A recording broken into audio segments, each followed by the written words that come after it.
안녕하세요. 당신만을 위한 맞춤 지식 탐험입니다. 살다 보면요, 정말 예상치 못한 어려움들, 성경에서는 이걸 환난이라고도 하던데 그런 상황들을 마주하게 되잖아요. 네, 그렇죠. 누구나 겪게 되는 일이죠. 그럴 때 그냥 견뎌야만 하는 건지 아니면 그 안에서 뭔가 다른 길을 찾을 수 있을지 오늘은 그 얘기를 좀 해보려고 합니다. 환난 속 성도의 삶과 지혜라는 자료를 가지고요. 아, 네. 좋은 주제네요. 이 자료가 성경의 네 군데 이야기를 다루더라고요. 열왕기하 8장, 디모데전서 5장, 다니엘 12장, 그리고 시편 119편 일부요. 네, 각각 다른 맥락의 이야기들이죠. 그래서 오늘 저희 목표는요, 이 이야기들 단순히 훑어보는 게 아니고요. 이 이야기들이 진짜 우리 삶의 어려움 속에서 어떻게 좀 실질적인 희망, 또 지혜, 대처 방법 같은 걸 보여주는지 깊이 한번 파헤쳐보는 겁니다. 네, 좋습니다. 기대되네요. 자, 그럼 한번 시작해 볼까요? 첫 번째 이야기, 열왕기하 8장에 나오는 수넴 여인 이야기부터 좀 들어볼까요? 선지자 엘리사가 7년 기근을 예언하는 생각만 해도 끔찍한 상황인데요. 네, 맞습니다. 근데 여기서 진짜 중요한 건요. 예언 그 자체보다도 그 예언을 들은 수넴 여인이 어떻게 반응했느냐 하는 거예요. 반응이요? 어떻게 반응했나요? 이 여인이 그냥 어떻게 되겠지 하고 손 놓고 있지 않았다는 겁니다. 엘리사의 경고를 아주 심각하게 받아들이고 즉시 행동에 옮겼어요. 바로요? 네. 가족들 데리고 기근을 피할 수 있는 다른 지역, 블레셋 땅으로 이주를 결정한 거죠. 그것도 7년 동안이네요. 7년이요? 와, 진짜 보통 결단이 아닌데요. 삶의 터전을 완전히 옮기는 거잖아요. 그렇죠. 단순 기도가 아니라 정말 구체적인 행동으로 옮긴 거죠. 이게 첫 번째 포인트입니다. 근데 그렇게 피한다고 다 해결되는 건 아니었을 텐데요. 7년 뒤에 돌아오실 때는 어땠어요? 아, 바로 그게 이 이야기의 또 다른 핵심인데요. 7년 만에 돌아와 보니 자기 집이랑 땅을 이미 다른 사람이 차지하고 있었던 거예요. 아, 그럴 줄 알았어요. 그럼 되찾기 어려웠겠네요. 네, 보통 같으면 그랬겠죠. 그런데 여기서 진짜 놀라운 반전이 있습니다. 이 여인이 왕에게 자기 사정을 이야기하러 갔는데 마침 그때 왕이 누구랑 얘기하고 있었냐면 엘리사의 사환이었던 게하시였어요. 게하시요? 엘리사 조수 같은 사람이죠? 네, 근데 그 게하시가 왕에게 무슨 얘기를 하고 있었냐면 엘리사가 죽은 사람 살린 기적 이야기, 바로 이 수넴 여인의 아들을 살렸던 그 이야기를 하고 있었던 거죠. 와, 타이밍이 정말 영화 같은데요? 그렇죠. 기가 막힌 타이밍이죠. 그래서 왕이 그 이야기에 완전 감동받은 상태에서 이 여인을 만난 겁니다. 그리고 성경에 보면 왕이 직접 물어보고는 관리에게 명령해서 이 여인에게 속한 모든 것 돌려주고 떠나 있던 7년 동안 그 밭에서 난 소출까지 다 계산해서 돌려줘라. 이렇게 명을 내려요. 땅만 돌려준 게 아니라 7년치 소출까지요? 네, 7년치 전부요. 정말 놀라운 일이죠. 이야, 정말 대단하네요. 그 여인의 믿음과 행동이 결국 이런 결과를 가져온 거군요. 그럼 여기서 저희가 딱 잡아야 할 첫 번째 통찰은 뭘까요? 저는 이걸 선제적 믿음의 행동이라고 부르고 싶어요. 그러니까 재앙이 닥친 다음에 허둥댄 게 아니라 하나님의 사람을 통해 주신 경고를 듣고 믿음으로 미리 지혜롭게 행동했다는 거죠. 아, 미리 행동했다는 거? 네. 근데 그게 그냥 도망친 게 아니라 믿음에 기반한 행동이었고 또 하나님께서는 그 여인이 돌아왔을 때 모든 걸 회복시켜 주실 그런 세밀한 계획, 그 타이밍까지 다 준비하고 계셨다는 거예요. 여인의 순종과 행동이 하나님의 도우심을 만나는 통로가 된 셈이죠. 선제적 믿음의 행동. 와닿네요. 앞으로 뭔가 어려운 일이 닥칠 것 같다는 느낌이 들 때 그냥 두려워하거나 외면할 게 아니라 믿음 안에서 지혜롭게 준비하고 행동하는 게 중요하다는 말씀이군요. 맞습니다. 그게 첫 번째 지혜죠. 알겠습니다. 자, 수넴 여인이 행동하는 믿음을 보여줬다면 이제 좀 다른 상황으로 가볼까요? 정말 기댈 곳 하나 없어 보이는 사람들 이야기인데요. 디모데전서 5장입니다. 아, 네. 디모데전서 5장은 사도 바울이 젊은 지도자 디모데에게 편지 형식으로 조언하는 내용인데요. 특히 교회 안에서 어떻게 사람들을 돌봐야 하는지, 그중에서도 참 과부들에 대한 이야기가 나옵니다. 참 과부요. 그냥 과부랑 다른 건가요? 네, 여기서 참 과부는 단순히 남편 잃은 여성이 아니라 진짜 의지할 자녀나 친척도 없이 홀로 남겨진 당시 사회에서는 정말 가장 약한 그런 분들을 의미했어요. 아, 그 시대에 의지할 곳 없는 과부면 정말 막막했겠네요. 근데 바울은 이분들의 어떤 점을 주목하나요? 흥미로운 게요. 바울은 그분들의 소망을 이야기해요. 디모데전서 5장 5절에 보면 참 과부로서 외로운 자는 하나님께 소망을 두어 주야로 항상 간구와 기도를 하거니와 이렇게 말하거든요. 하나님께 소망을 둔다. 네, 세상적으로는 기댈 데가 하나도 없지만 바로 그렇기 때문에 이분들의 소망은 오직 하나님께만 향해 있다는 거예요. 그리고 그게 그냥 마음으로만 바라는 게 아니라 밤낮으로 항상 간구하고 기도하는 아주 적극적인 행동으로 나타난다는 거죠. 하나님께 소망을 둔다. 이게 어찌 보면 다른 방법이 없으니까 마지막으로 기대는 좀 수동적인 태도처럼 들릴 수도 있을 것 같은데요. 바울이 말하는 건 그런 거랑은 다른 걸까요? 그거 아주 중요한 질문인데요. 여기서 말하는 소망을 둔다는 건 체념이나 수동적인 기다림과는 완전히 달라요.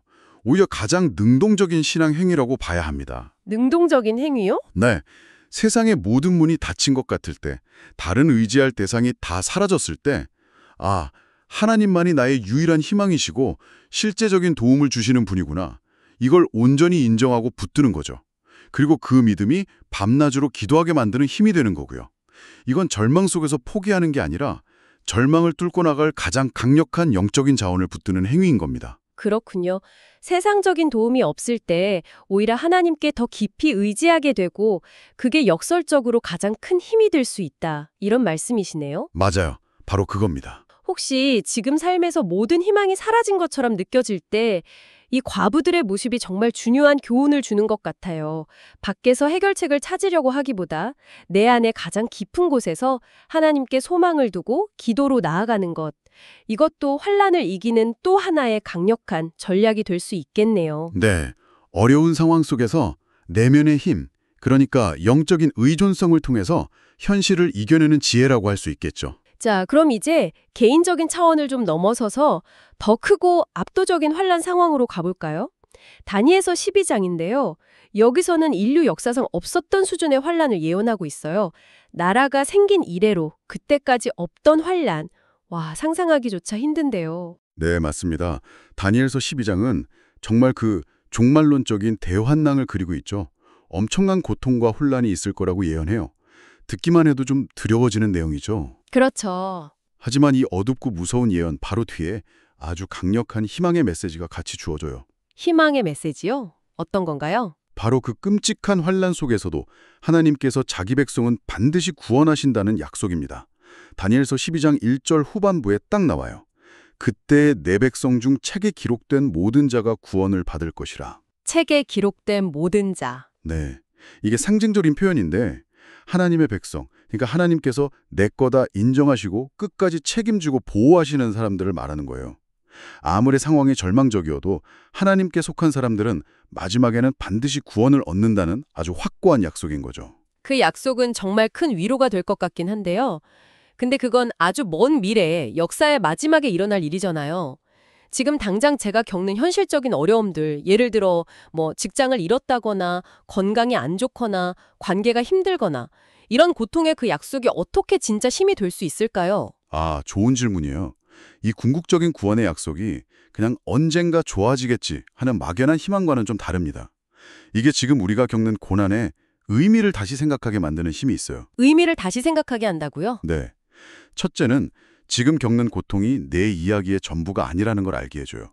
아무리 길고 어두운 터널 같아도 끝이 있고 그 끝에는 완전한 회복과 구원이 기다린다는 사실 자체가 현재의 고통을 견딜 이유와 용기를 주는 거죠. 끝이 있다는 거. 똑같이 신실하시고 능력이 있으시겠구나 하는 믿음을 갖게 하는 거죠. 그러니까 미래의 궁극적인 소망이 현재를 살아갈 힘과 관점을 주는 거예요. 그렇군요. 마지막 승리가 보장되어 있다는 확신이 지금 이 순간의 어려움을 이겨낼 어떤 내적인 힘을 준다는 말씀이시네요. 현재의 고통에만 빠져 있지 않고 더 큰 그림, 그러니까 하나님의 궁극적인 계획과 약속 안에서 내 상황을 볼 수 있게 하는 것. 이게 환란 속에서도 흔들리지 않는 세 번째 기둥이 될 수 있겠군요. 궁극적 소망에 기반한 현재의 인내, 이렇게 말할 수 있을까요? 정확합니다. 고난의 무게를 없애주는 건 아니지만 그 무게를 감당할 수 있는 더 큰 소망과 관점을 주는 거죠. 자, 이제 마지막 네 번째 이야기로 넘어가 보겠습니다. 시편 엠미야 일레힐레 큐 이젠인데요. 성경에서 제일 긴 장으로 유명하죠. 네, 맞아요. 그 중에서도 49절부터 72절을 볼 건데 여기서 시편 기자가 정말 힘든 고통 속에 있는 것 같아요. 그런데 그 고통 속에서 아주 놀라운 고백을 하더라고요. 네, 시편 119편 71절 말씀이 정말 우리를 딱 멈추게 만들죠. 이렇게 말하잖아요. 고난당한 것이 내게 유익이라. 이로 말미암아 내가 주의 율례들을 배우게 되었나이다. 고난당한 게 내게 유익이다? 네, 고난이 그냥 힘들고 피하고 싶은 경험이 아니라 오히려 자기한테 유익했다고. 그것 때문에 하나님의 법도, 그러니까 하나님의 뜻과 방식을 더 깊이 배우게 되었다고 말하는 거예요. 고난이 유익하다니. 와, 이건 진짜 좀 충격적인데요. 우리가 본능적으로 고통은 피하고 싶어 하잖아요. 그거랑 완전 반대되는 얘기인데 어떻게 고난이 유익이 될 수 있다는 걸까요? 뭐 고통을 일부러 찾아야 한다는 말처럼 들릴 수도 있을 것 같고요. 물론 시편 기자가 고난 자체를 막 즐겼다거나 일부러 고통을 찾아다녔다는 뜻은 아닐 겁니다. 분명히 고난 속에서 힘들어하고 괴로워했어요. 다른 구절 보면 그런 얘기 많이 하거든요. 그렇죠. 그런데 그 고통의 과정을 통과하면서 이전에는 미처 깨닫지 못했던 하나님의 말씀의 깊이, 또 그 진실함, 그리고 자기를 향한 하나님의 뜻을 더 분명하게 알게 되었다는 거예요. 고난이 아니었으면 절대 배울 수 없었을 그런 교훈을 얻었다는 거죠. 마치 그 불순물 제거하고 순금 만드는 연단 과정처럼요. 고난이 자기 영혼을 깨끗하게 하고 하나님을 더 깊이 알게 하는 통로가 되었다.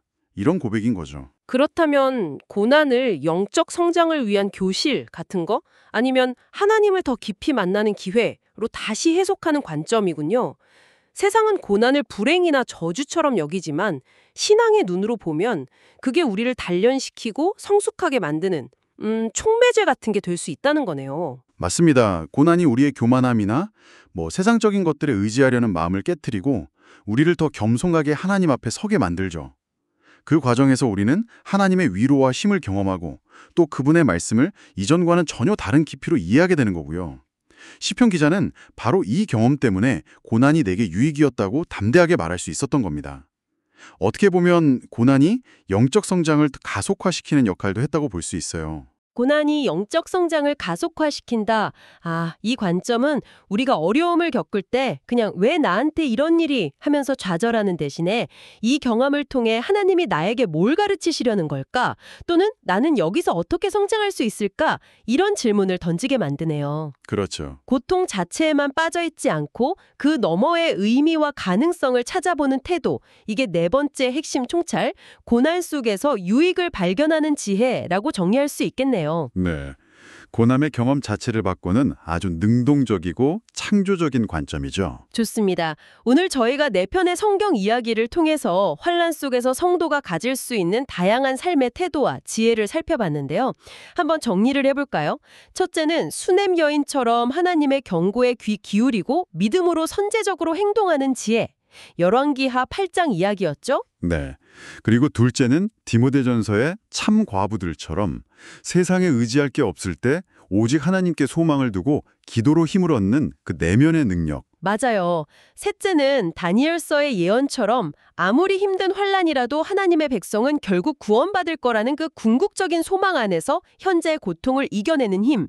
다니엘 12장이었고요. 그리고 마지막 넷째, 시편 119편 기자처럼 고난의 경험 속에서 오히려 영적인 성정의 유익을 발견하고 하나님을 더 깊이 알아가는 참 놀라운 관점이었죠. 이 네 가지 관점을 쭉 꿰뚫는 어떤 공통점이 있다면 뭘까요? 결국 핵심은 이거 같아요. 인생에서 환난, 그러니까 어려움은 피할 수 없는 현실이라는 거.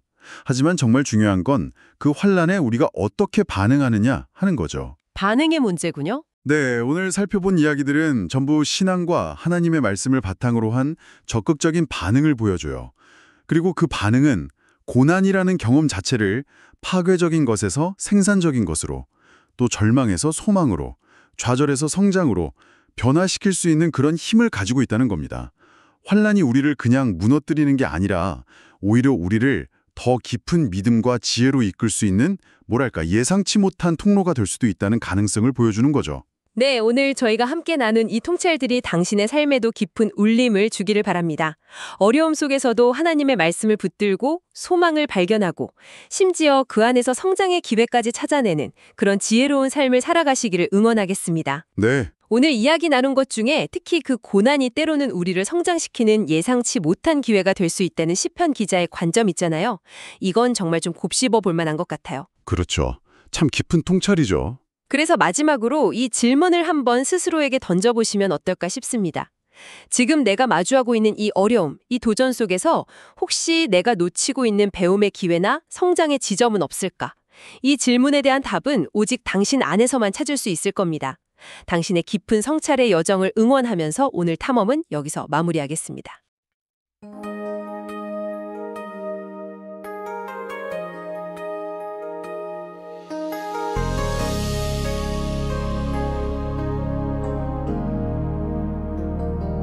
질년 기근이 말 것을 알리신 주님 수레 여인처럼 말씀대로 행하여 떠났네.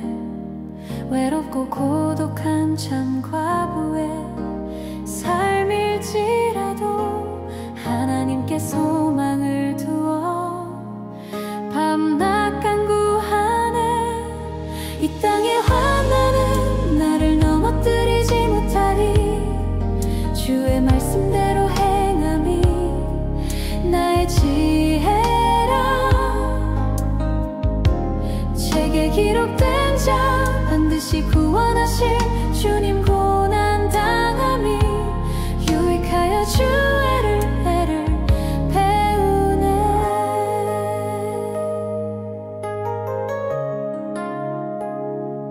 계국 이래로 없던 큰 환난의 때가 와도 미가엘 군주가 주의 백성 호위하네. 세상 종말의 두려움 우리를 덮을지라도 환난 중에 구원받음이 우리의 소망이라. 이 땅의 환난은 나를 넘어뜨리지 못하리. 주의 말씀대로 행함이 나의 지혜라. 책에 기록된 자 반드시 구원하실 주님. 고난 당함이 유익하여 주의 윤례를 배우네. 주님 고난 당한 것이 내게 유익이라. 이로 말미암아 주의 윤례를 깊이 깨닫네. 세상의 모든 쾌락보다 말씀이 귀하니 영원한 소망 안에 흔들리지 않네. 이 땅의 환난은 나를 넘어뜨리지 못하리. 주의 말씀대로 행함이 나의 지혜라. 책에 기록된 자 반드시 구원하실